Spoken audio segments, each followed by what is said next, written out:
Hey guys, before I get things started, I just want to say sorry for the delay. I wanted to have this episode out last week, but unfortunately it had to come out this week.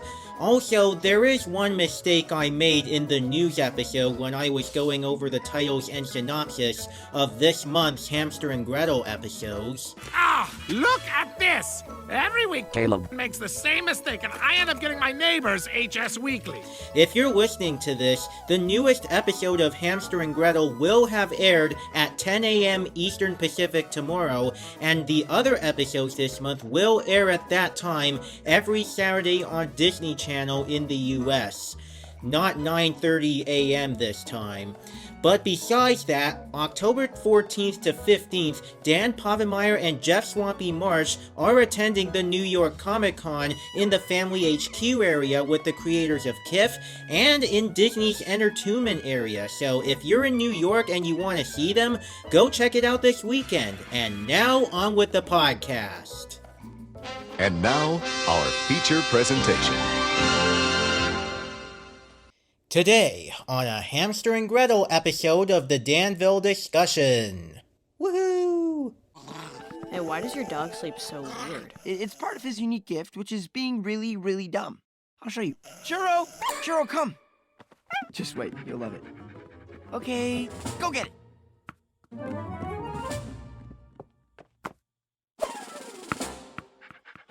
Ladies and gentlemen, welcome to the opposite of smart.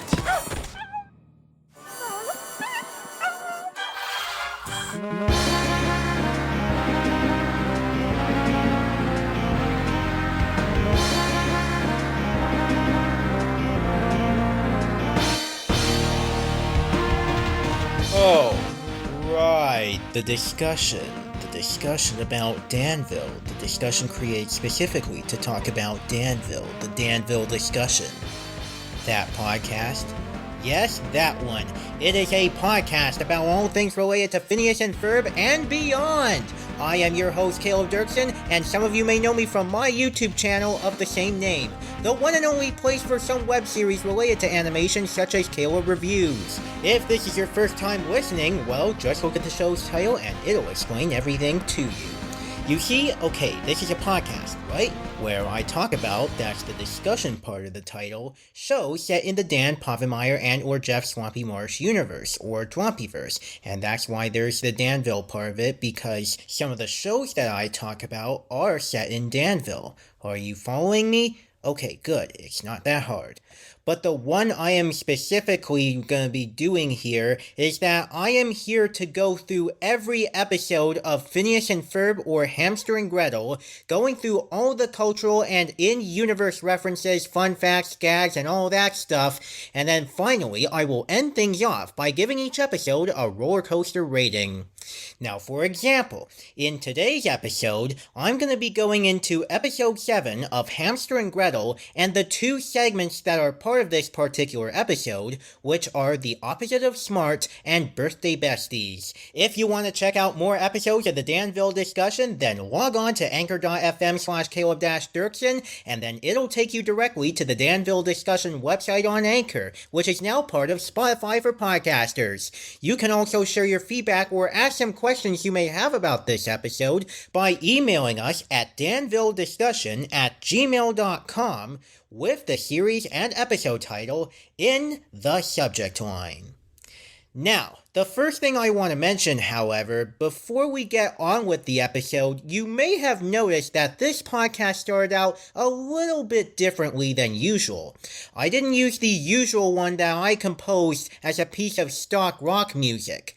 Well, I decided to do something extraordinary this time, where I wanted to switch the intro music, not the outro, because I still plan to keep the old theme music there. You know, that piece of stock rock music that I composed that I talked about earlier? I want to give the intro something a little more fitting for the theme of this podcast, so what I decided to do is that I decided to take this remix done by a YouTuber named Siva Gunner called Intro, in-game version, from Phineas and Ferb on the Nintendo DS, which is basically just a remix of the Phineas and Ferb show's theme song, not exactly an attempt to recreate the show's theme, but with the Nintendo DS sound font. This is one of the many Phineas and Ferb and Milo Murphy's Law inspired remixes that Siva Gunner did for 2 days from August 28th to 29th, 2020, which is about the same time as Candace Against the Universe, all of which they claim to be high-quality rips, according to Siva Gunner. Now, if you're wondering if I asked for permission to use that piece of music, well, I've seen a couple analysis or essay videos on Phineas and Ferb using this music from Siva Gunner, and because I noticed, after leaving that question in the comments on this, that there have barely been a lot of new comments since it came out 3 years ago, with barely any interactions with those comments whatsoever, I guess neither Siva Gunner nor the people in the comments would really care at this point. But I have put Siva Gunner's credit in the description of this episode, since I owe all credit to him for this remix. So, pretty much, I can use it no matter what, as long as I credit the person who came up with and uploaded this remix in the first place, so big shout out to Siva Gunner for this new opening theme song. Thank you very much for remixing this, and don't worry, I shall use this remix to its full potential in this podcast. But that's not all. I've also included a couple clips from Hamster and Gretel and Milo Murphy's Law respectively, if you were watching this on YouTube, that is. Since I also do Hamster and Gretel on this podcast, and I will eventually end up doing Milo Murphy's Law, probably as soon as I finish the original run of Phineas and Ferb, so that's another way to spice things up for this podcast.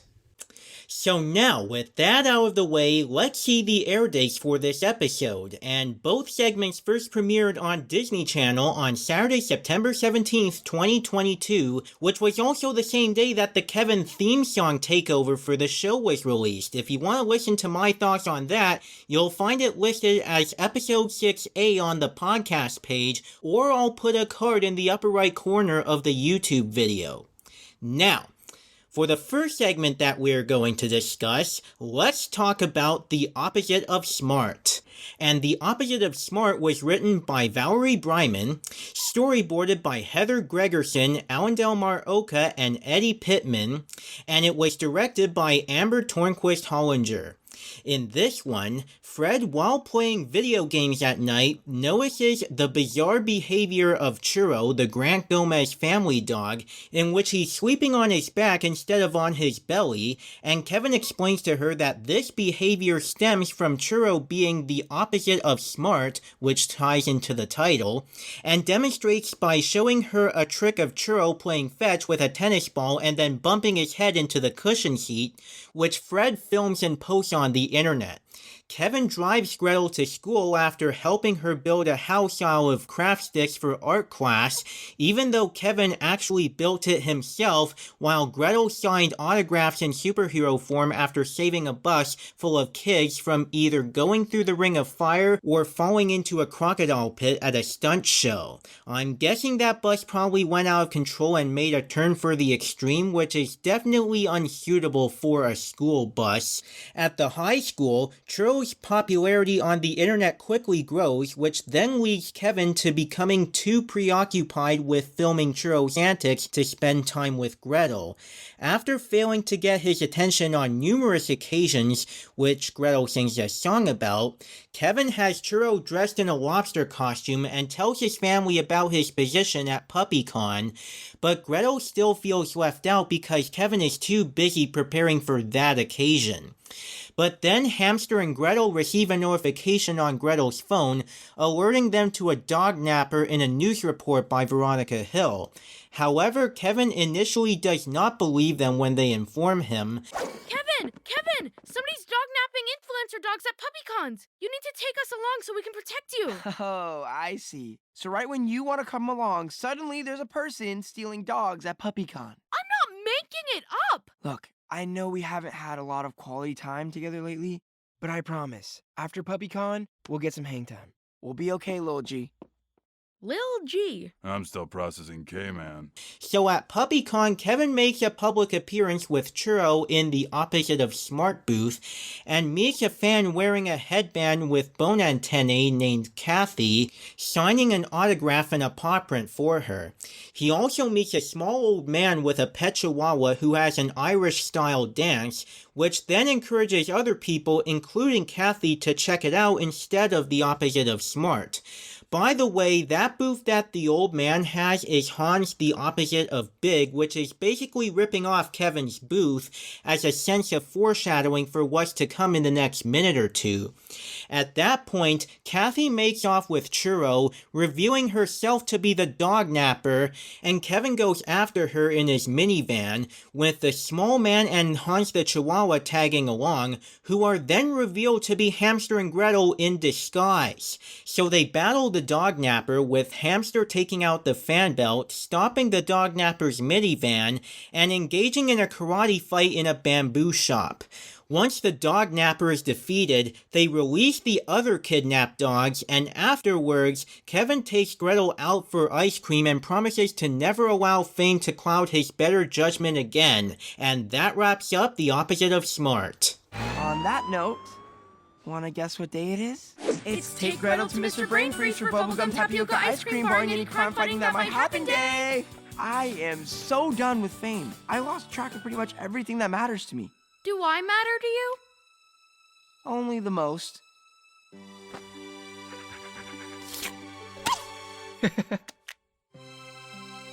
You know what? Maybe this one's just for us. So in terms of cultural references, I was able to find some actual references. The first one is when Kevin is at PuppyCon before the dognapper takes Churro, and you see all these booths, a French-themed booth called Jacques le Bulldog Français, then a hot dog fast food themed booth called Hamburger the Dog, and then right next to the Opposite of Smart booth with Kevin, there's this booth called Groucho Barks, which is an obvious reference to Groucho Marx of the Marx Brothers. I can tell because with the dog are two guys in goofy 1930s style outfits showing a very sassy look, and the booth is vaudeville themed. Another inspiration from Groucho Marx I can think of is Yakko Warner from Animaniacs, because Tom Ruger heavily based Yakko off of the Marx Brothers, and Rob Paulsen definitely nailed his Groucho Marx impersonation when voicing Yakko.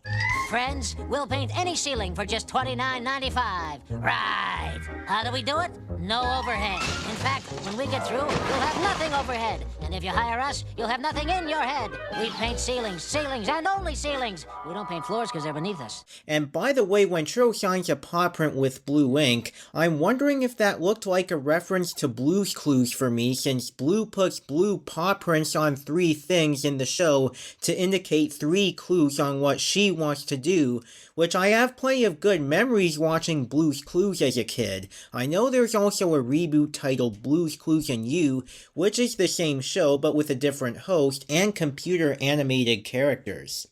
The small old man to me sounded a lot like the late Stan Freberg, even though he was voiced by Keith Ferguson, and I congratulate him for nailing his impersonation.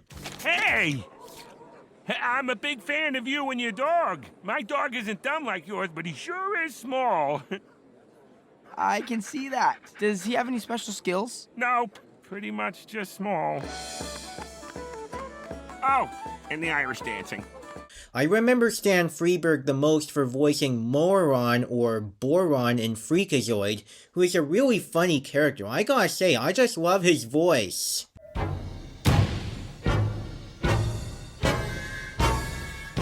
I am Moron. I come with a important message for all mankind.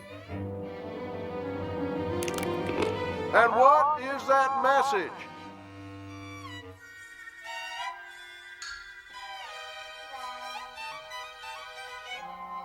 I am Moron. Then there's the music when Kevin, Hamster, and Gretel are chasing the dognapper, where it sounded a lot like it came out of the Incredibles films for me. It really does have that Michael Giacchino feel, which feels like it's often imitated but never duplicated by Danny Jacob.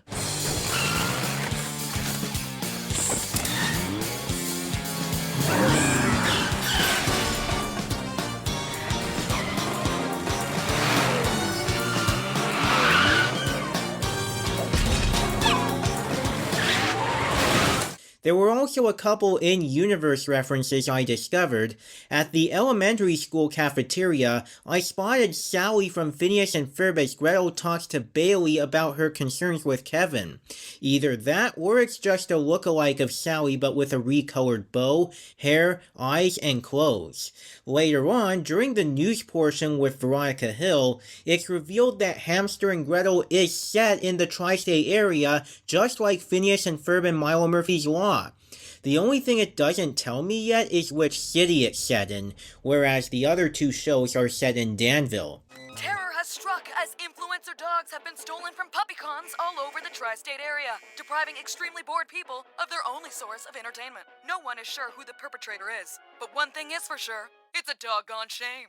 Now, for some handy tools out of my not-so-big toolbox of opposite of smart supplies, this episode is Churro's first major appearance in the series, previously only appearing in cameos for some episodes, and his noises are provided by D. Bradley Baker, who's done the voices of two other Dwampyverse dogs, Diogi from Milo Murphy's Law and Pinky the Chihuahua from Phineas and Ferb, in which he also voices Perry the Platypus, making him the actor who provides the noises of the pets of all three of the main families in each show from Dan Povenmire, Perry to the Flynn Fletchers in the first show, Diogi to the Murphys in the second show, and Churro to the Grant Gomez's in the third show.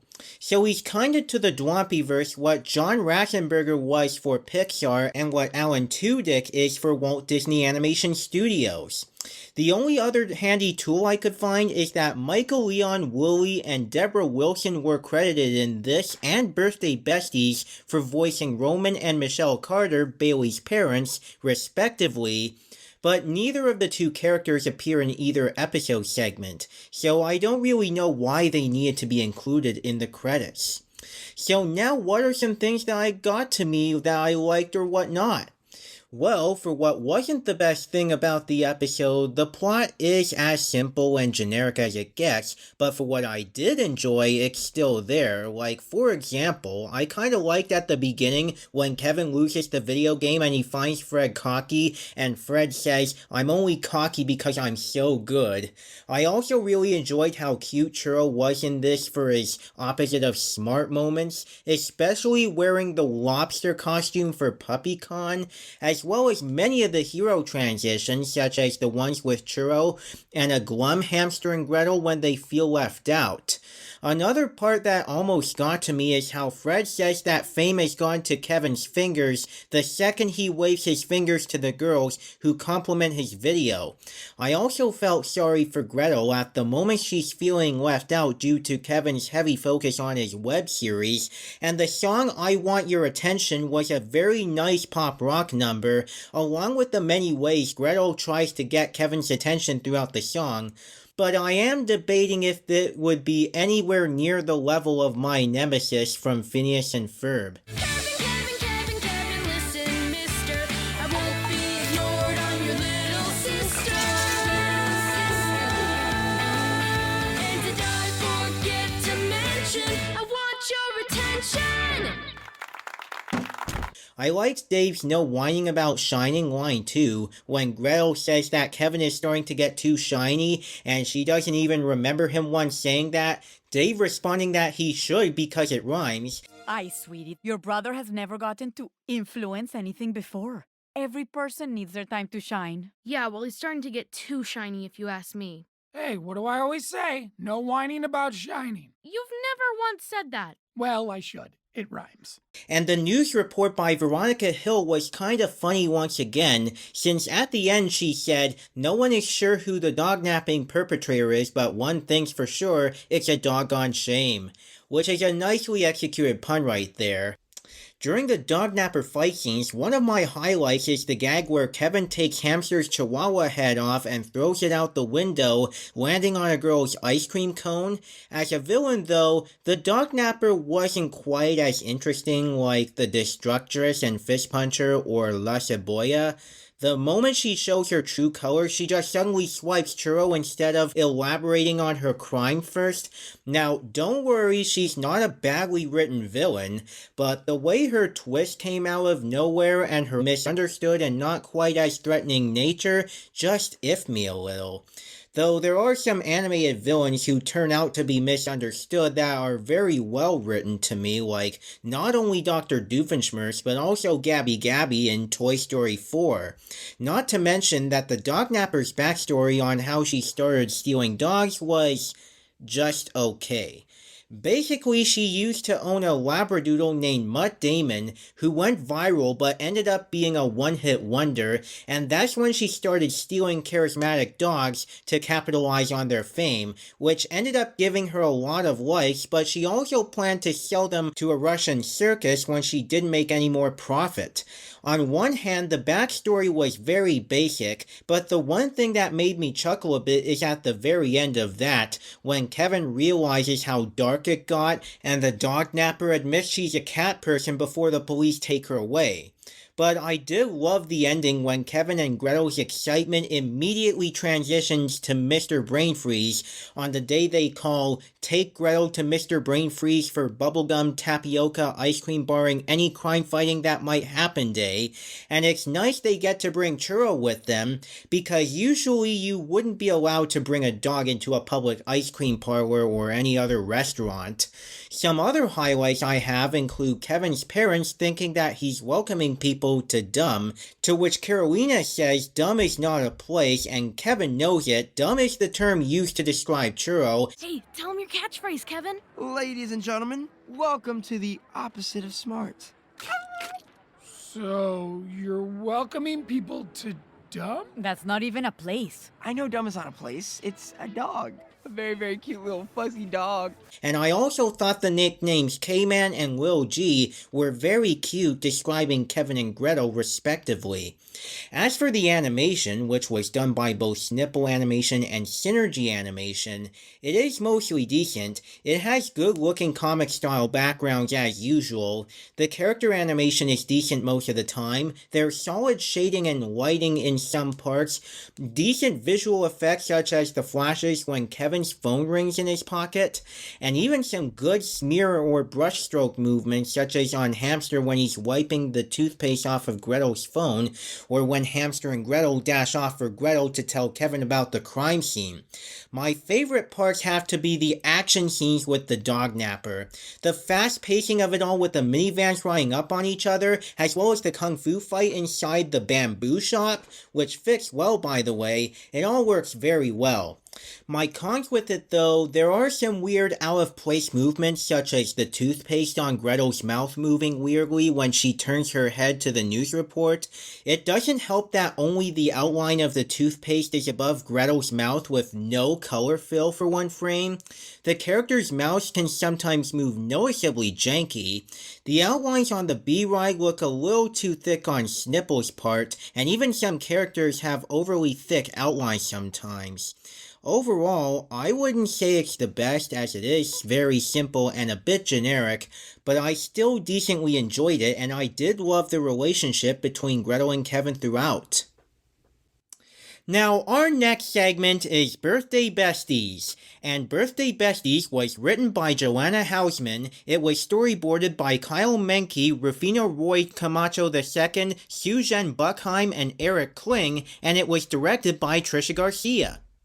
The story of this one is that Gretel is excited that it is Bailey's birthday, saying that Bailey's parties are the best ever, though Gretel's parties aren't great considering how the last birthday party she had didn't go so well because the magician who was there wasn't very good at magic. Alright kids, I, the amazing Carl Reynosa Jr., will make this quarter disappear simply using magic!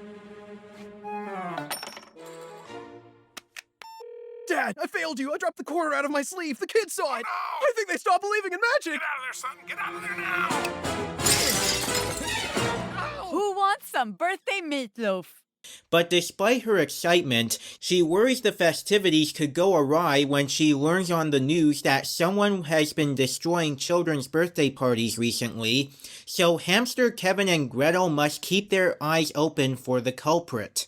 They initially suspect a clown, and they enter Bailey's backyard to see what's what, only to run into Hiromi and Bailey respectively, and then Kevin sends the kids inside to open presents, all in order for our three heroes to investigate the backyard. But later on, the clown turns out to be putting on an angry clown act. At one point during all this, normal Gretel is called inside to watch Bailey open her presents too. When Hamster and Gretel enter the bouncy castle in search of the true culprit, however, they are trapped, and the bouncy castle reveals himself to be sentient as a result of the aliens that gave Hamster and Gretel their superpowers, mistakenly bestowing him with powers intended for two children. And the reason he's destroying his birthday parties is that he's tired of having kids continuously jumping on him for fun every year. And this is probably giving me some further foreshadowing that something's gonna be up with the aliens by the end of Season 1. How are you even alive? I have no idea. 2 weeks earlier. We will now bestow upon you powers unimaginable. Spill my orange juice. But clearly I have magnificent purpose. But why would you want to destroy kids' parties? All those years of children mercilessly jumping on me for their own enjoyment. I purposely didn't clip my toenails for weeks. I'm wearing cleats. Now I shall trample on their parties the way they trampled on me. But then Kevin attempts to deflate the bouncy castle, since Hamster and Gretel can't escape just by punching the bouncy elements alone. But the bouncy castle holds his breath. Gretel then suggests that Kevin make the bouncy castle laugh, which proves to be easier said than done when the clown is revealed to be inept at comedy. So instead, Kevin tries throwing a pie in the face, but the clown ducks under the cake, and shenanigans ensue when the cake ends up spinning the clothing rack, which ends up sending a row flying onto a llama, which leads to a bunch of llamas stampeding around, knocking over a chair and igniting an oxygen tank, which then hits the clothing rack and sends the cake back toward Kevin and the clown as they duck, and the cake then gets launched off of a couple fence planks, back and forth, and then Kevin gets the oxygen tank caught down his shirt, making a mess of the party as he flies around. The cake then gets launched into the air, and then falls down and hits him in the face, which makes the bouncy castle laugh, freeing Hamster and Gretel. No! Unnecessarily elaborate slapstick! My weakness!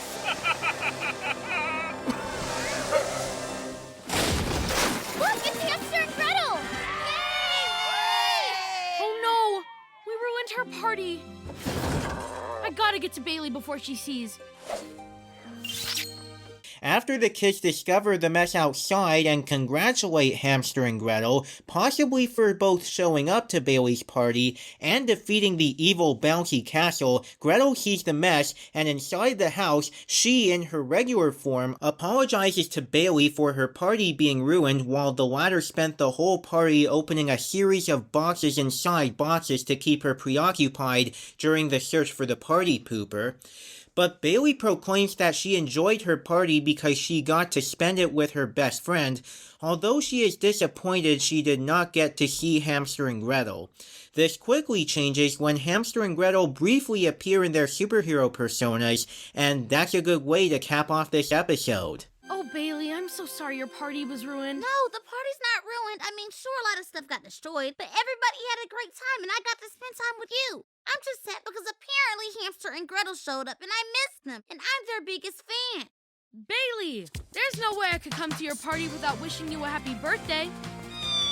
Hamster and Gretel! Happy birthday, Bailey. Did you see that? Hamster and Gretel wished me a happy birthday, and wait. Look at that. I can't believe they came. Best birthday ever! Sadly, I wasn't able to find any cultural references for this segment. The only in-universe reference that I could find was with the llamas, whose stampede across the backyard at one point is highly reminiscent of the llama incident from Milo Murphy's Law.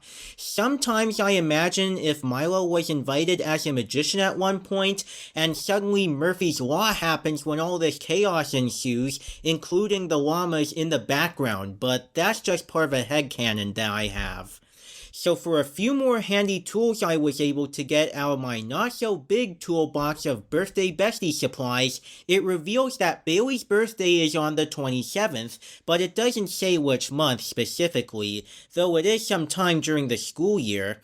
Out of all the episodes I've seen and reviewed so far, Hamster has the most lines, 5 real lines to be exact, which I'll talk about later. And regarding the credits of Michael Leon Woolley and Deborah Wilson as Bailey's parents that I talked about last segment, it would have made sense if Roman and Michelle were intended to appear in this episode, given that they are Bailey's parents. Now, when it comes to my pros and cons, I mean, this was obviously the better segment of this episode for me, since it is a little more grounded and not as basic, and it has a more unique villain with the sentient bouncy castle. Like, just the way he moves and functions is extraordinary, with his gate for a mouth, and the balls on his 2 front pillars for the eyes, and the ability to stomp on all birthday parties, and his weakness being deflation combined with laughter at slapstick, and all brought to life through the voice of Richie Moriarty, and he has a solid and hilarious backstory of how he came to life. The hilarious part was the aliens when they accidentally gave the bouncy castle powers instead of the 2 kids. They're like, "We will now bestow upon you powers unimaginable." Oops! Spill my orange juice. And the alien ship tilts and targets the bouncy castle. Of course, I love the opening song, My Best Friend Bailey's Birthday, which is on the soundtrack album, by the way. Another good pop rock number about Gretel's friendship with Bailey and the birthday parties they've had over the years. 'Cause it's my best friend Bailey's birthday. It's gonna be the best day ever. There's no need to debate. And the way Gretel dances with her bedhead look is kinda cute to me, plus Gretel's interrupted attempt to do a reprise of the song when she makes her vow to not let anything ruin Bailey's party. I won't let anything, and I mean anything, ruin today, because today is my best friend Bailey's No. We don't have time for another musical montage. Speaking of said friendship, I really do appreciate that and the relationship between Gretel and Kevin here. They really do get along well in this episode. There's also the flashback with the amazing Carl Renoza Jr., the magician at Gretel's birthday party, when he fails to store the quarter in the proper place to make it disappear and jumps out the window, which I found a tad hilarious. And I love the way it transitions to the Veronica Hill report with Gretel saying, "Today nothing can go wrong," and then Veronica on the TV says, "Everything is going wrong." There's also a solid callback with that one kid's rant about the destruction of her party being worse than that time the magician jumped out the window, and also Hamster's first line at the end with, "Remind me if I'm ever a villain never to use pooper in my name." Like, pooper may sound like a toilet joke, but what they're actually referring to is that pooper means destroyer, and a party pooper is someone who destroys parties. Be safe? Today nothing can go wrong. Everything is going wrong. A birthday-destroying scoundrel has been wreaking havoc across the city. No one knows who is responsible, but parties have been utterly destroyed. My party was ruined. This is even worse than the time that magician jumped out the window. Will nothing stop the mysterious party pooper? Remind me if I'm ever a villain never to use pooper in my name. Another line I like from Hamster is that after Kevin explains the purpose of the large box that has Gretel's small gift, which is to get creative while getting rid of a bunch of boxes, Hamster replies, "I don't appreciate feeling small." And then the part where Kevin accidentally tangles his feet on the hose, hits the fence, and pops some balloons once he sees Hiromi, along with Hamster's remark, "Your definition of cool and mine may be different." On top of that, there is some nice bonding between Kevin and Hiromi, despite not much of it being in this episode. For Hamster's fourth major line that I liked in this episode, Gretel is going inside to watch Bailey open the presents, and at that moment, Hamster says, "I'm bored and I run in a wheel," which seems kinda typical of actual hamsters as they use a running wheel as an entertainment tool. When Hamster said, "I'm bored," I thought that would be some foreshadowing because I'm Bored is the name of the next episode after this, and I'll be talking about that in the future along with its sister segment, Cutie and the Beast. Then I enjoyed the back and forth between Kevin and the bouncy castle, where after Kevin unplugs the bouncy castle, the latter holds his breath and speaks with a muffled voice, "You can't stop me!" And Kevin happily says, "Huh? I can't understand you, your mouth is closed," and the bouncy castle talks back saying, "Nice try!" And even when the clown tells the truth to the bouncy castle instead of trying to do something funny to him. Quick, do something funny! In my defense, I'm less of a ha-ha clown and more of a life is pain clown. Great.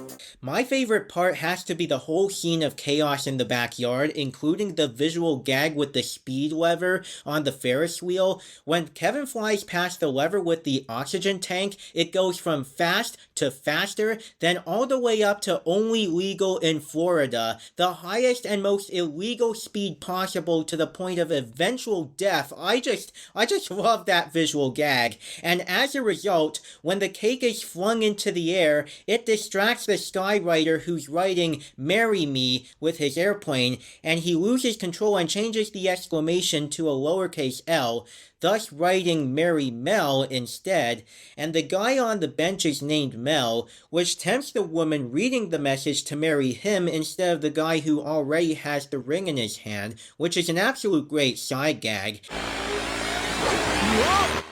Marry Mel? Who's Mel? My name is Mel. Okay.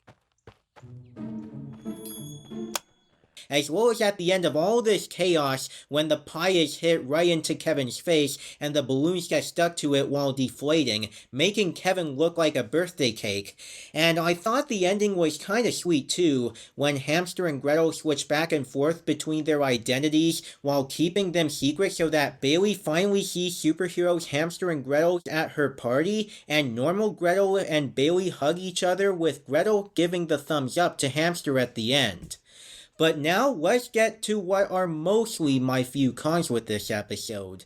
First off, there was a caption error when I watched it. When Hamster groans, the captions read "clown groaning" in brackets on the SDH track, which means subtitles for the deaf and hard of hearing.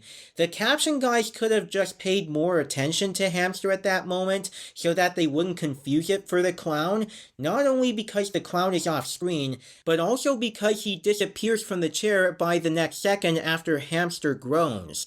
Next, while I did prefer this segment to the opposite of smart, I could see how the animation in this one got kinda inconsistent most of the time, the majority of it being done by Snipple, with Synergy doing some of it. I'll start with what I like about it, and obviously, Synergy's animation is sometimes distinguishable by the thin outlines on certain objects and the hand-drawn movements. And of course there are smooth movements sometimes. I love that variant of Gretel's attack where the words read "Best Friend Bailey's Birthday" during the song rather than a normal punch being announced by Gretel.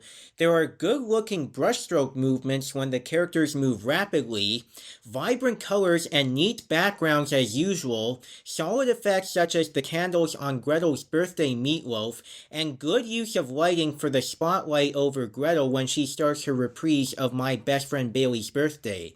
What felt weird and slightly jarring to me, though, was that there are choppy parts at times, such as the animation of Bailey hugging Gretel feeling kinda off, and there are thick outlines sometimes, which is obviously Snipple, and I spotted some weird facial movements, like Gretel and Kevin's mouths can look off and jarring at times when they meet Bailey. But those are my only criticisms toward it, since they're the same criticisms I had with Snipple's part of Phineas and Ferb the movie Candace Against the Universe, and I do see that Snipple is slowly improving with every new episode I watch of Hamster and Gretel. There are a couple errors I spotted in the animation though.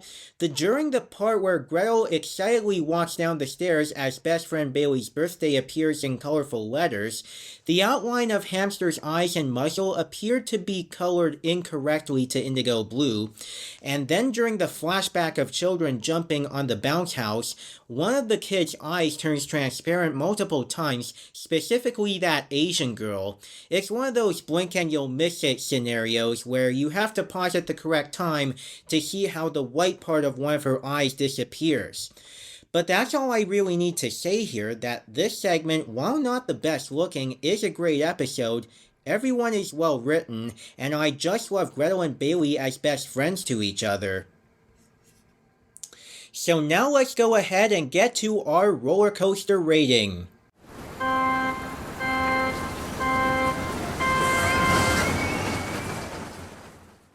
Now, I give the opposite of smart 7.5 not too smart and not too dumb roller coasters out of 10, as that one I felt was very simple, though I did get some good laughs and more out of it. Then with Birthday Besties, I give that one 9 inflatable, non-sentient bouncy castle roller coasters out of 10.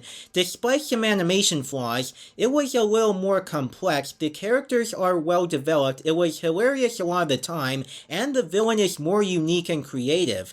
With all those added, I give episode 7 8 roller coasters out of 10, and if you're a fan of the show, I would give both of these segments a shot. Hamster and Gretel has indeed gotten better after episode 1, and I'll continue to check out more episodes for the rest of its run. Alright, now before I get into the poll results, I have to give out a few more Danville Discussion news updates. First off, more Phineas and Ferb revival news, in which Joshua Pruitt confirmed on Twitter X that a new staff member has joined in on the revival, being Sophia Alexander, the creator of the Crunchyroll series Onyx Equinox. This marks a mini reunion between her and Joshua Pruitt, who also wrote on Onyx Equinox, and while I haven't seen a single episode of Onyx Equinox, I definitely wish Sophia the best of luck working on the new Phineas and Ferb with Joshua Pruitt. The next update I want to go over is something that just annoyed me the moment I saw it, and that is some news regarding Disney+. Apparently, Disney Plus has plans to start to crack down on anti-password sharing methods in November, starting in Canada and then going on to the rest of the world. This also means that those who are accessing other people's Disney Plus subscriptions from outside of the local hosting area of the subscription will not be able to share said subscriptions outside of said households at that point, as the term household means the collection of devices associated with your primary personal residence that are used by the individuals who reside therein. Doesn't that sound a little familiar to you? Because earlier this year, Netflix had similar plans for password sharing crackdown, which is also really stupid. I get the privacy protection thing, but this decision is complete bullcrap since I already have the stuff I need to get into an in-person mutual of mine's Disney Plus subscription, as we share the same account from outside the hosting residence with multiple profiles. And the worst aspect of it all that everybody can agree on is pretty much not being able to share their Disney Plus subscription outside their household. Disney Plus users not having access to one's Disney Plus subscription outside of one's home? Seriously, Disney?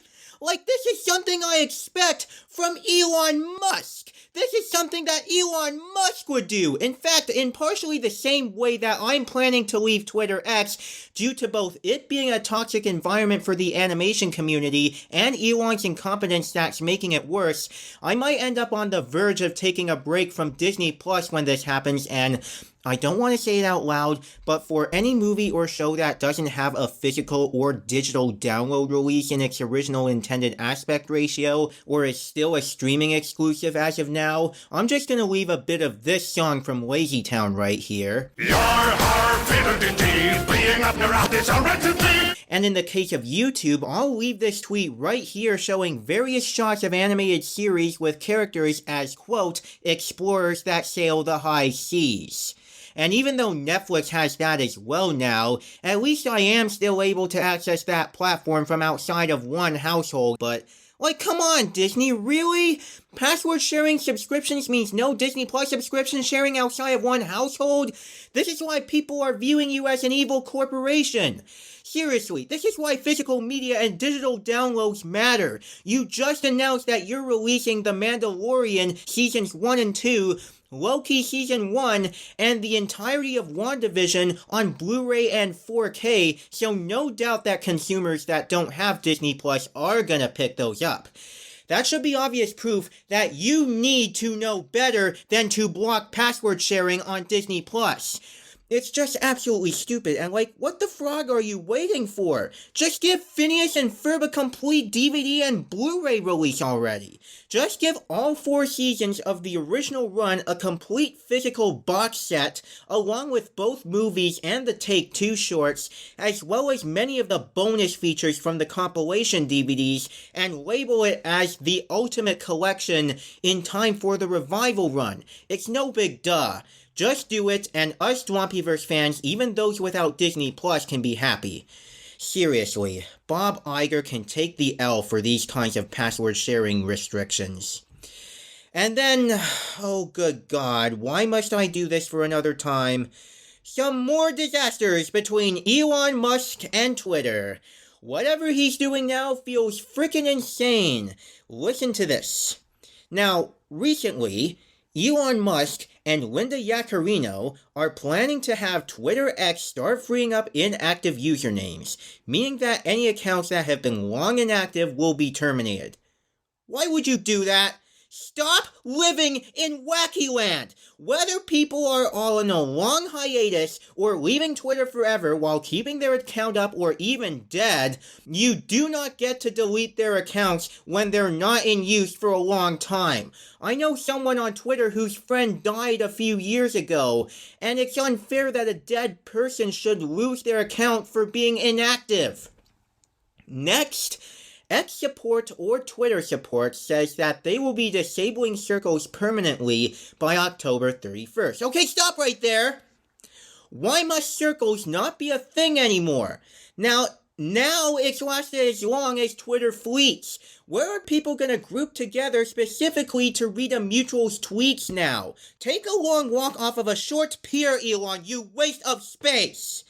It's hard to imagine that anybody with more than 1 or 2 brain cells or some form of common sense would be okay with having no circles on Twitter anymore.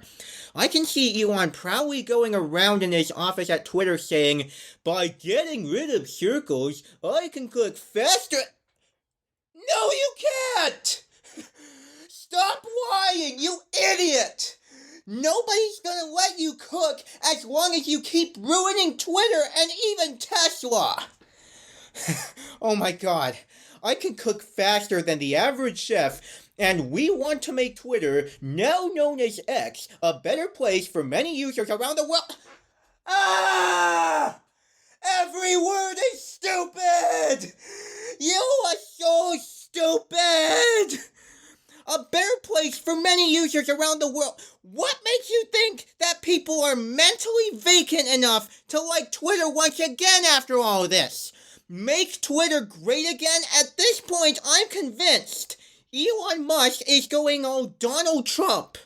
But honestly, the worst change of all, and this really scares me, nothing could prepare me for the fact that Twitter announced that X will begin to require users to verify their identity by having them submit a selfie with a government-issued ID, requiring users to consent to Twitter storing their info for 30 days and sharing it with an identity verification company based in Israel. No, please,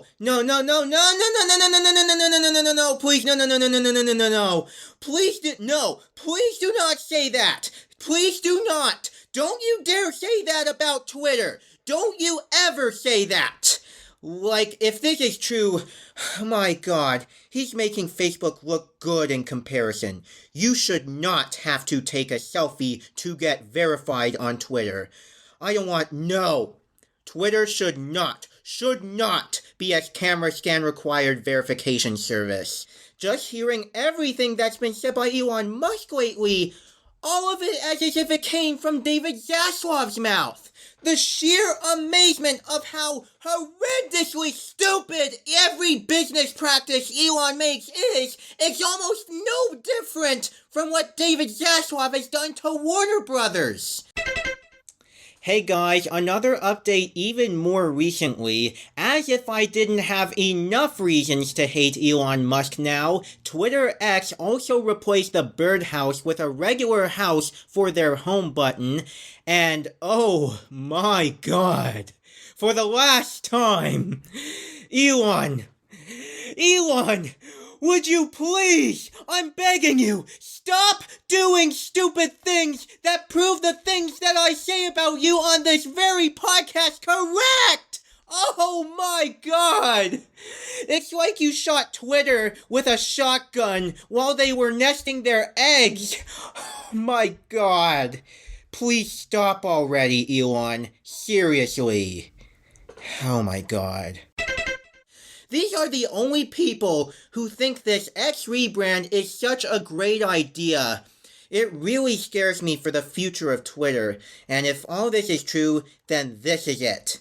After October, I am permanently gonna spend less time on Twitter and then deactivate both of my accounts sometime in November.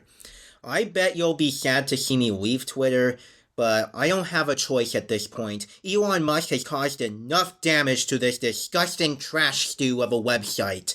But before I do so, I will work on a link tree and leave it on both of my accounts so that you can find me elsewhere. The sooner I get off of Twitter, the sooner I no longer have to talk about that moronic muskrat. And all we can do at this point is just pray that Elon Musk can just get himself booted out of both Tesla and Twitter and sentenced to life in prison with no money left. Like, please Elon, never come back into society again. Because if Elon has any lick of common sense, he should never run Twitter again. He should never run Tesla again. He should never run any company again. And that's enough talk about Elon. Let's get to the good part of Twitter, the results of the final Twitter poll from the last major episode. And I am now going to bring back the reporter for this. What do you have over here, reporter? Hello, listeners. It's been a while. I too hate Elon Musk for ruining Twitter and turning it into X. But here are the results from the last Twitter or X poll. We asked our listeners, which of the following is your favorite hashtag Phineas and Ferb time shift episode? Hashtag Danville Discussion poll. The choices were A. Tri-Stone Area, B. Doof Dynasty, C. Excalibur, or D. Phineas and Ferb and the Temple of Watchadoon. 14% loved their time in ancient China with Doof Dynasty. But Phineas and Ferb and the Temple of Watchadoon got very close to a three-way tie with 28%, because tied with 29% are Tri-Stone Area, straight from the Stone Age, and Excalibur, direct from medieval times, making those two the real winners. Sometimes three-way or even four-way ties can be confusing to me. There were 7 votes in total. And now back to Kyler with his pick and the first ever Tumblr poll. This is the reporter signing out. Thanks, reporter. But for my pick, I think my favorite out of these four would be a tie between Phineas and Ferb in the Temple of Watchadoon and Excalibur. They're both equally really good and adventurous episodes, and they both do a good job at staying true to historical fiction, with Temple of Watchadoon being a good spoof of Indiana Jones, and Excalibur being a good medieval fantasy inspired by the Dungeons & Dragons game. They also have a lot of moments that made me laugh, including the Maleficent's Evil Incorporated jingle in Excalibur. Maleficent's Evil Incorporated, but not really a corporation because corporations haven't been invented yet, so it's more like a guild or a tradesman association. And I will do a review of that at some point when I get further into Phineas and Ferb Season 3. But now, for the first poll I'm doing on Tumblr, I'm going to be asking my listeners, in honor of the Phineas and Ferb revival, what merchandise would you like to see in retail stores? And I've listed these down for the choices. A. Complete DVD or Blu-ray set. B. Funko Pops. Or C. Both. And obviously the hashtags are down below and spaced apart, where hashtag Danville Discussion poll will be shown in the tags below the poll.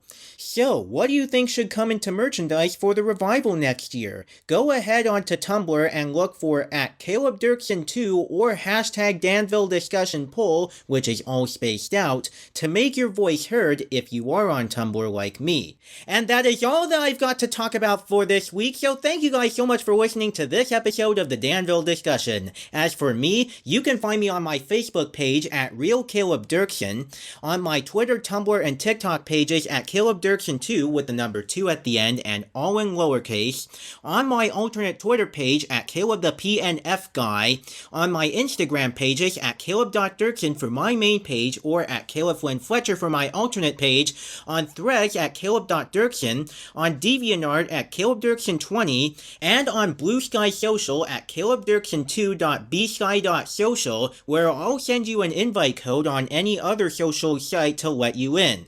You can also find me on Discord by entering the username Caleb Dirksen, all in one word and all in lowercase. And if you go to the invite link in the description below, it'll also invite you to my Discord server so that you can talk with me about anything, including this podcast or my other content. You can also find me on YouTube. Just search for Caleb Dirksen and look for the icon of me as a soldier. And if you want to support my work and get some great rewards at once for even the bare minimum of $2 a month, which includes getting access to my content before anyone else, including my videos, my podcast episodes, and all that sort of thing, then you can become a patron at patreon.com/CalebDirksen. Special thanks to everyone who has followed or supported me on Patreon, including Kalela Shaw, Sue Friend, Brock Clifton Friend, and my guest patron Gilbert Gann. It really means a lot to me. As for this podcast, we are available to listen on Apple Podcasts, Amazon Music, Audible, Good Pods, Google Podcasts, Spotify, and iHeartRadio at www.iheart.com/podcast/997100607. And you can also find us on Spotify for podcasters by using your Apple or Android device, or going on the web at anchor.fm/Caleb-Dirksen. It'll take you directly to the Danville Discussion page on Anchor, part of Spotify for podcasters. Now, if you have listened to this episode on Apple Podcasts or any other podcast service and you liked what you just heard, do you mind doing us a favor and please subscribe, leave a review, and give us 5 stars if you enjoy this? I would much be delighted with that, and it would really help us get discovered by the public. If you are listening to this podcast as a video on YouTube, then pound that like button on the video and leave us a little comment with your thoughts on this episode of Hamster and Gretel. You can also share your feedback or ask some questions by sending us an email at danvillediscussion@gmail.com with the series and episode title in the subject line. Join us next time, and for this year's Halloween special, I'm gonna delve into episode 22 of Phineas and Ferb, which has the monster of Phineas and Ferbenstein and Oil on Candace. Tune in next time for the newest episode of the Danville Discussion with all things related to Phineas and Ferb and beyond. And with that said, thank you guys so much for listening, and until next time, this is Caleb, over and out.